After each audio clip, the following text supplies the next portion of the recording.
Hey everybody, it's John and Jackie of OpenLove101.com. Welcome to our show. And before I get into what we're going to talk about today, I got in trouble. We've got to talk about your cowboy hat. Welcome to Texas. You know, it was a little cold. It was cooler outside. At least I thought it's going to get colder today. Yeah. And so I wanted to wear my boots to keep my feet warm.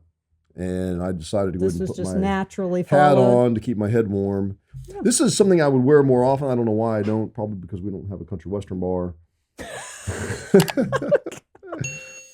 I like it. It's a good look, partner. Well, you really like the look when I didn't have my shirt on yet. Truth be known. Yeah, truth be known. And then we interviewed Jessica Fern earlier today, and I got in trouble because I didn't read my call to action, and Courtney corrected me on that. So we're going to start off with sign up to our email list to receive the latest news about OpenLove101.com. You can find it at OpenLove101.com. How's that? Okay. Awesome. Woo-hoo. And now we're going to talk about different forms of ethical non-monogamy. And I'm not really sure where that term came from because I always use consensual non-monogamy. But either one, I think they're interchangeable, consensual or ethical. Yeah. I think ethical as opposed to non-ethical would be non-ethical is cheating. It is. It is cheating. And someone brought that up to us the other day. They said, yeah, we could never really, he didn't really agree with what we do because in his mind, he started talking about a friend of his that's been cheating on his wife for a long time. I'm like, it's two different things, man. Yeah, we're talking about two different things, which is funny. We don't cheat on each other. No. And so... There's actually a lot. It's so funny. Yeah. Well, not funny, but I mean, it's interesting, especially if you come from like a monogamous platform. You don't realize all this is going on. No, that's true. I mean, you know for sure. I know now. Because you heard about people that you heard were swingers and I felt sorry for them. Prayed for them or something I did. like that. Something like that. No. And what do you think about it now? Well, it's just like anything. Knowledge is power. So now that I understand the dynamic around it, I completely see why this is a relationship model. Yeah. Along with any of the other ones. Because really, I mean, and I've said this too, relationships are so personal, right? They're so intimate. You've got two individuals and you're coming together. And in some cases, you've got more than two people. But it's whatever structure they can erect that brings everybody peace. Erect. I think that cowboy hat's giving you some attitude there, mister. Bucko. I don't know. Beavis and Butthead jumped in my mind in that moment.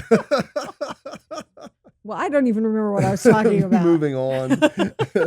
There are many different types of relationships. There are models within the realm, within the umbrella of ethical non-monogamy for sure. Right. Well, and I think it's important for people to feel as though they have the power to create whatever relationship model works for them. And that's true because sometimes people do come to us and they say, is this the right way? Yeah. That we're doing this. And it's not really a matter of right way, wrong way. I mean, a relationship shouldn't be a judgment zone. No, it shouldn't be. I agree. And so, if you guys are having this relationship and you define it in this way, that's perfect. Right. It works for you, right? I mean, that's how I think, but there are definitely different labels for each one. Yeah, each one means something. And I think when I first opened Colette Swingers Clubs, I went around. Well, it wasn't my first club, but it was the first Colette branded club, and it was in New Orleans.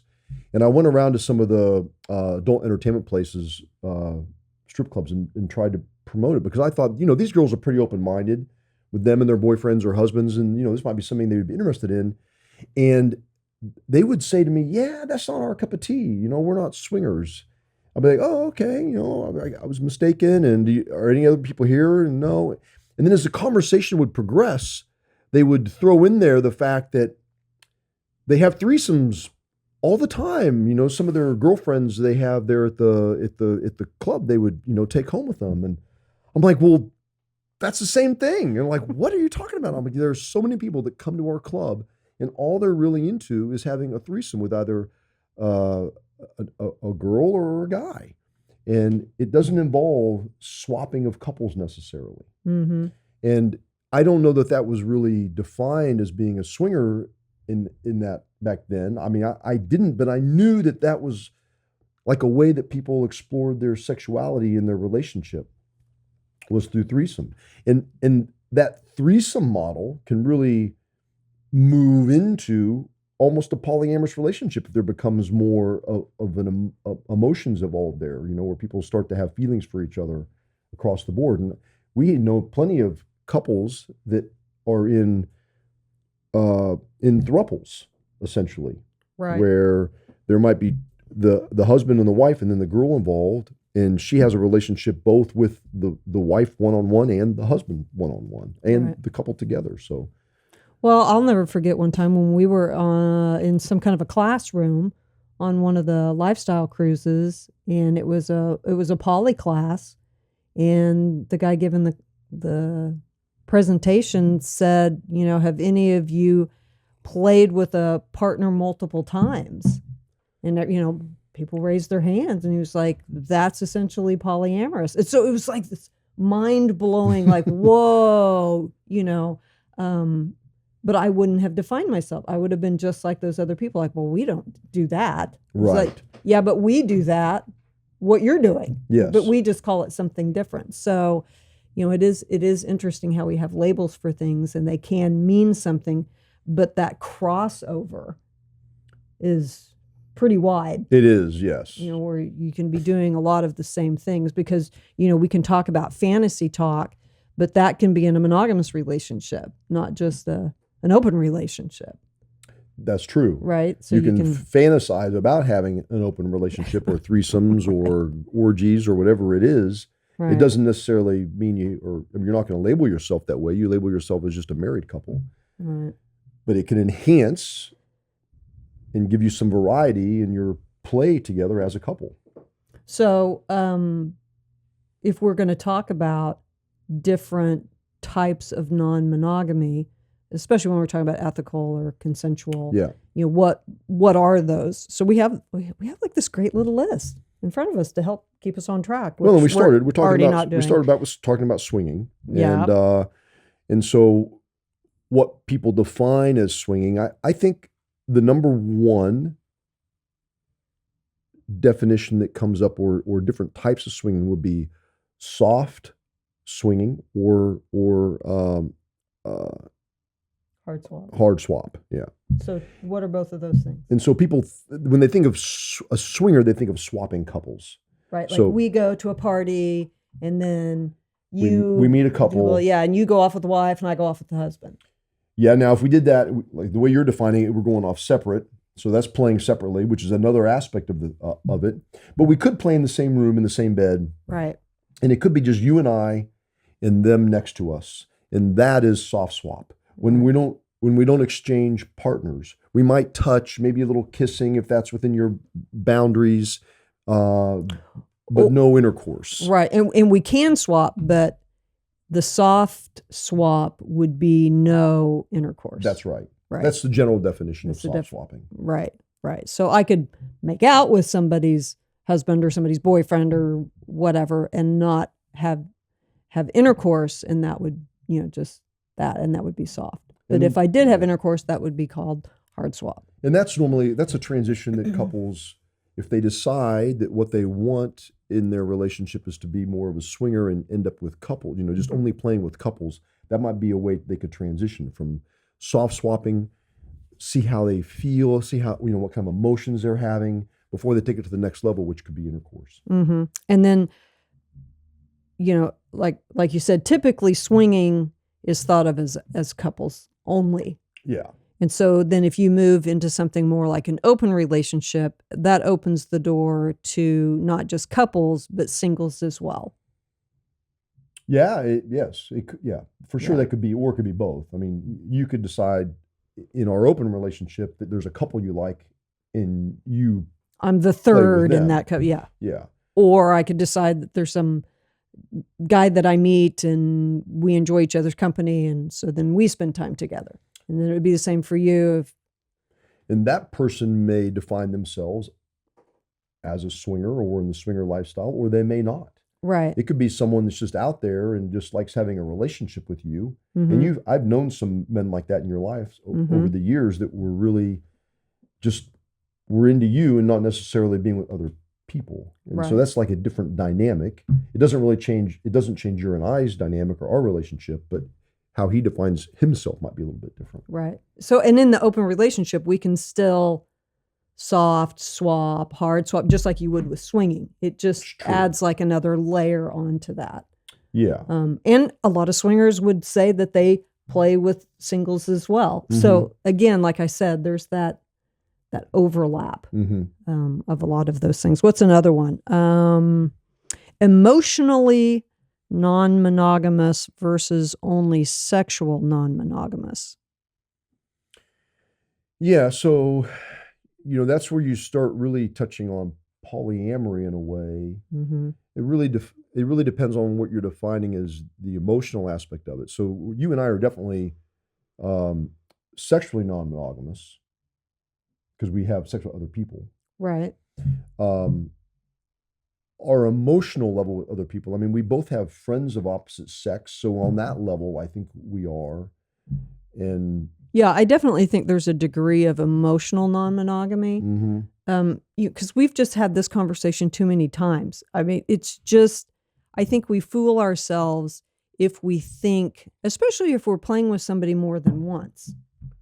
If you're playing with a play partner more than once, there is going to be an emotional attachment. Now, emotional attachment does not automatically mean love. Something like I'm going to leave my partner. It can be like you love them like a friend, like you're going to just be there for them. But your emotional attachment or relationship that you have with your primary partner is solid, not changing, any of that.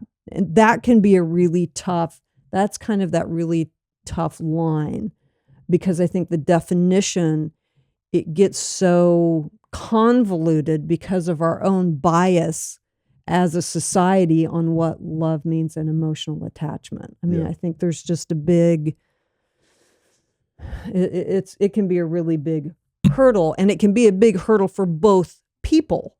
We can even, like, I could be emotionally attached to somebody and then like not lean towards, because of my own bias, lean towards that kind of love definition, even if that's not something I'm consciously doing. I could unconsciously be doing that just because of how I define it in my head. And that's where it can definitely be complicated in a relationship, with a couple that's going down this path, and it can be difficult to navigate. Emotions come into play that you may not have experienced as a couple before. So it's one, I don't want to use the word caution, but it's probably one, if you start getting into it and feeling uncomfortable or not sure what to do with these feelings you're having, maybe you're starting to feel a little jealous or insecure, that might be a time to reach out for help.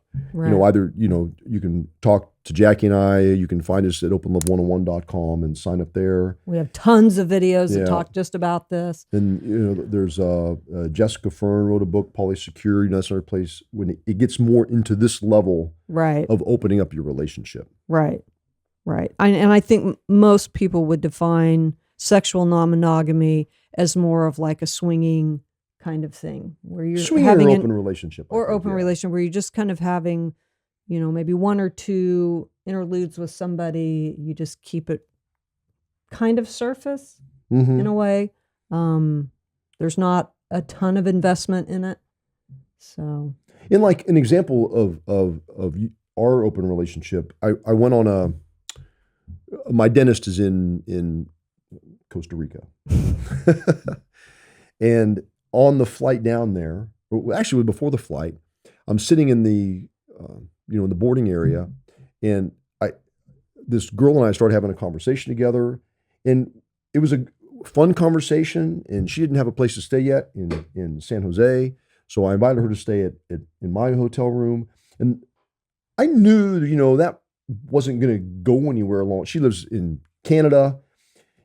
But I trust our relationship and where our boundaries are, that was an okay path for me to follow. Mm-hmm. And so you can have an open relationship and just have, hookups like that. And I didn't hook up with her. I mean, we talked, but I could have, Right. and I would have, but it takes two to tango, and only one of us was ready to tango that night. But You're pretty much always ready to tango. but so to have that kind of open relationship where it's like this on a whim kind of a thing where it's just there's a connection there, and you want to like see where that connection leads in the moment. It's one thing I love about our relationship for both of us. Mm-hmm. We both are open enough to be okay with our partner having those kind of brief connections in our day-to-day life or travel or whatever it is. Well, and just even the freedom to know that you can do that, and there not be something happen. Yes. That you can invite this person that didn't have a place to stay that night to stay in the hotel with you, Mm-hmm. and know that it's going to be okay. And plus, it gives you an opportunity to build a friendship. So you've been able to keep in touch with her. You learn something new. Your world gets bigger, which is, to me, that's always a great thing. You learn stuff from others. And, we have... And it's something I would have done. For sure. Like, ugh. So... And to me, we talk about the benefits of having a consensually non-monogamous relationship, and that's one of them. Expanding your world. Yeah. And I've been in relationships where I wasn't able to do that, where I know that probably even speaking up and saying hi would be crossing a line because I'm opening myself up to a conversation and some kind of a relationship with the person, albeit it's a brief one, in the boarding Mm-hmm. area, but I would have been uncomfortable with that. Yeah. And I'm not in our relationship. And I love that about our relationship, that I don't have to feel that way. I know I can just open up and have a conversation, and it can lead to something, and that's okay. Right. Now, I do want to point out, though, because this has been in our comments and our messages, y'all built your relationship up to this point. Because a lot of comments are like, I wish my wife was like this. I wish my wife would agree because that's how I want my relationship to be. You built your relationship with this trust to the point that you can just be getting on an airplane and decide, hey, you want to stay with me? Oh yeah, this definitely wasn't just like an overnight thing. Don't get me wrong. So we've been together just shy of 11 years. So it's definitely been 11 years of nurturing, the 2 steps forward, the 1 step back, the 2 steps forward, the 1 step back. It's, it's a process. There's a lot of growth involved in this. There's a lot of tenacity. It's a lot of really conscious intentment. Mm-hmm. Like we're intent on having our relationship to a point where, we can both feel at ease. And sometimes that means feeling uneasy at times because you have to go through, you have to go through a growth spurt, and that can feel painful because it's different. It's not that it is painful. It just can feel that way. But to be able to sit here today and have this kind of a conversation and that's a good point to remember. This isn't just an overnight thing. Like I want to do this, and I need my partner to be on board. Although we did start playing separately, and that's something interesting to point out to people. Mm-hmm. A lot of couples get into it. But that was on purpose too. It was, absolutely. Mm-hmm. Yeah, we talked about it and we agreed to do it. We lived in separate states, and we found, I think you, you can say yes or no to this, but I think you felt more comfortable in the beginning playing separately without me around because of the stigma of that and how that felt in your mind. Yeah. And so for you to go on a date and have my support in it, like, oh man, I'm excited that you're going on this date. That was a really cool start to a relationship. A lot of couples are already in a monogamous relationship, and to just jump into that would be a little different. We kind of started off that way. Mm-hmm. And so to that part of our relationship, I think has been consistent throughout the 11 years. the aspect where we can play separately and not have a lot of fear from either side. Right. So yeah, that's it. What else? Do you feel like there's more people now that are in a open relationship without realizing it because they just don't put a label on it? Because I know there's a lot of people who are like, I don't want to just commit to this one. I want to talk to other people. Right. But they still do couple like things. I think with younger people today, we see more and more of this relationship style. More, it's really more about being honest in the beginning. Like, listen, I'm dating other people and I want to date you too. And the other person says, oh, I'm the same way. I think I see that with younger people more today than I think I realized when I was younger, when I was in my early 20s. So I do see that aspect of it becoming more prevalent. We're seeing it in the clubs, our clubs, Colette clubs as well, where there's more couples coming in that are just dating each other. And this is a way they can come to a place like ours and meet other people and play. Right. Well, and I think too, the undercurrent of consensual non-monogamy is really, really growing. I mean, it's kind of creating a wave that not everybody is seeing, but we see it because of the clubs and what we do, of just how many people understand the reality of relationships. They don't try to sugarcoat it, or they don't try to contort themselves into a relationship that feels constrained.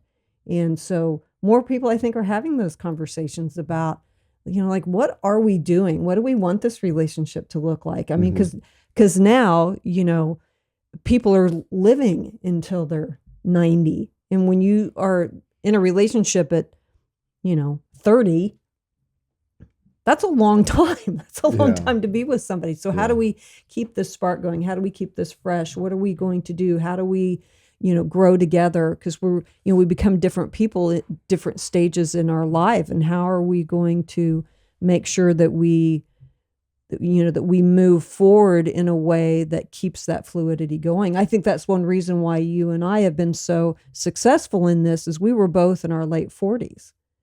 So I think we had a little bit of life behind us. We were a little more objective about what life looks like, and who we are as people, and our desires, and, our sexuality, and, what it does mean to be in a partnership, and how that can feel for both people. How can we keep our autonomy, but then still be in this partnership together? And so, that may be why this works so well for us.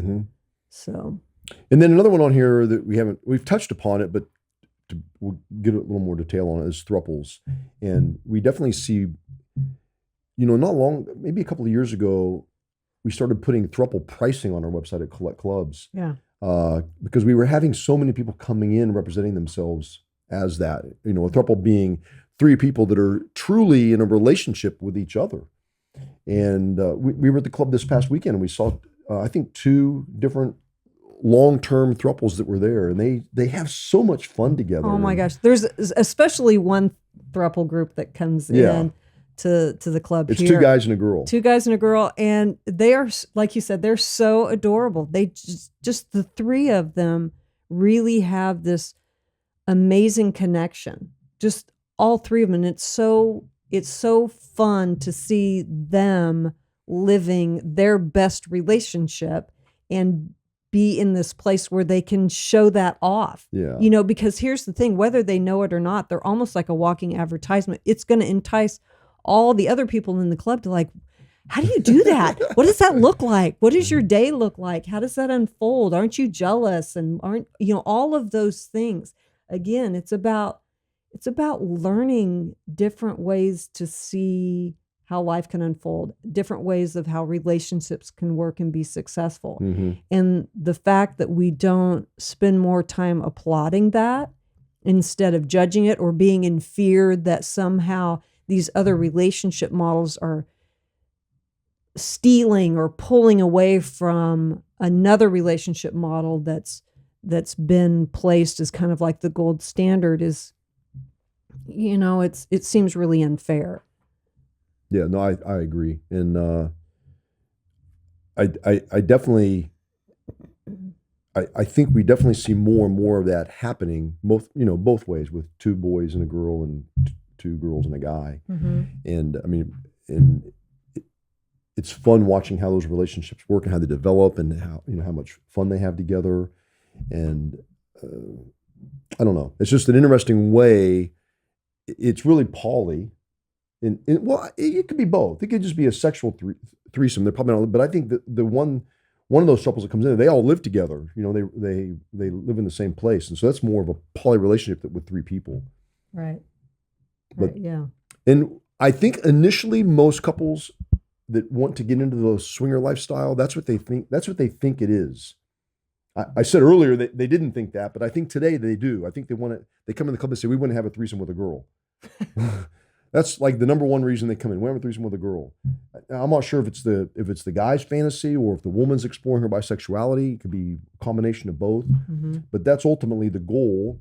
And then they get into an environment like that, a club or an event, and they find that it's probably how it's going to happen is going to be if they get with a couple. Mm-hmm. And so then it evolves into the more of a couple swapping relationship.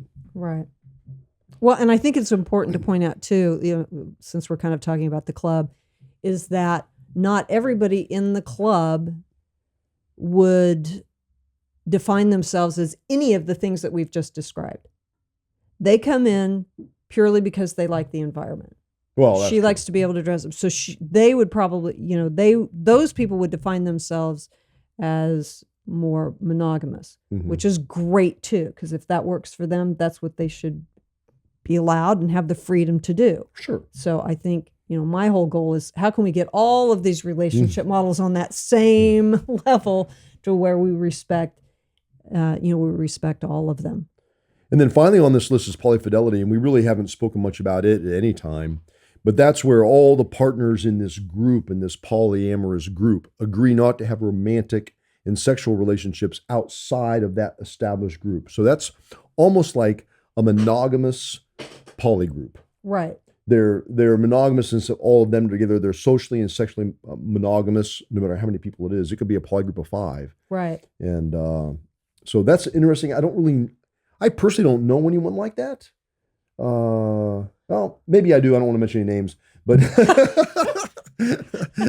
well, and you can have, you can have those, we've seen open relationships where maybe one partner has a play partner and that's the only play partner she has, or the only play partner he has. So it kind of borders on that definition too, just in a different way. Again, like I said, this is about having the power to tailor make whatever kind of relationship model works for you. And it's fluid. It can change. It's whatever people agree on.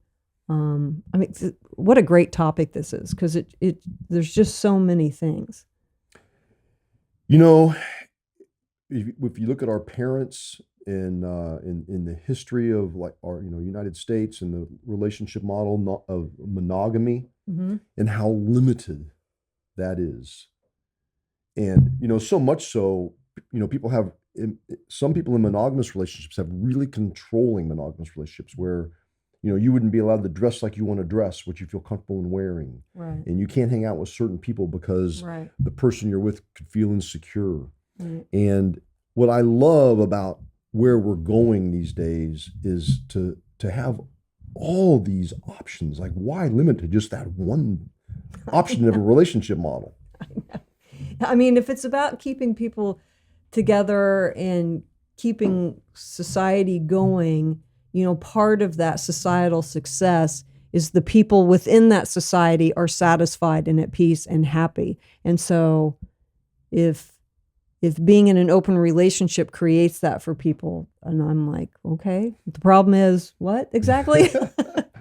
So if you've gotten this far in our video, which most of you probably haven't, subscribe to our YouTube channel. That's wrong. That is so wrong. I can't believe you just said. Everybody's totally right here and on the edge of their seat in anticipation of what we're going to say next. Go ahead. Click the blue bell to be notified of our videos. And you're never saying that again. And that's it. We hope you enjoyed our show. See ya. See ya. Hey, baby, did you like those videos? No? If you did, subscribe below and you'll see plenty more. Yeah.